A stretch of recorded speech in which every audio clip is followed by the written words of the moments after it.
بسم اللہ الرحمن الرحیم۔ السلام علیکم دوستو۔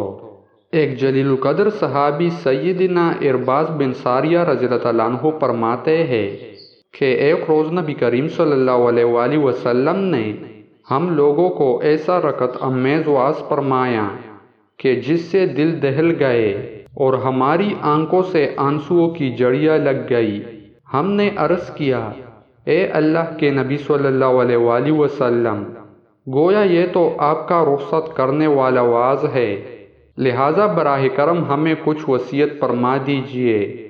آپ صلی اللہ علیہ وآلہ وسلم نے فرمایا، میں تمہیں اس بات کی وصیت کرتا ہوں کہ اللہ تعالیٰ سے ڈرتے رہنا اور نیکی کے معاملات میں اپنے حاکم کی اطاعت و فرمانبرداری اختیار کیے رکھنا، چاہے تمہارا امیر حبشی غلام ہی کیوں نہ ہو۔ جو شخص تم میں سے میرے بعد زندہ رہا وہ عنقریب بہت سا اختلاف دیکھے گا، بس تم میری سنت اور میرے ہدایت یافتہ خلفائے راشدین کی سنت کو لازم جاننا اور اسے دانتوں سے مضبوط تام لینا اور دین میں نئی نئی باتیں گڑھ لینے سے بچنا، کیونکہ دین میں ہر نئی بات کو داخل کر لینا بدعت و گمراہی ہے۔ دوستو، مزید اسلامک ویڈیوز دیکھنے کے لیے ہمارے چینل کو سبسکرائب کریں۔ جزاک اللہ۔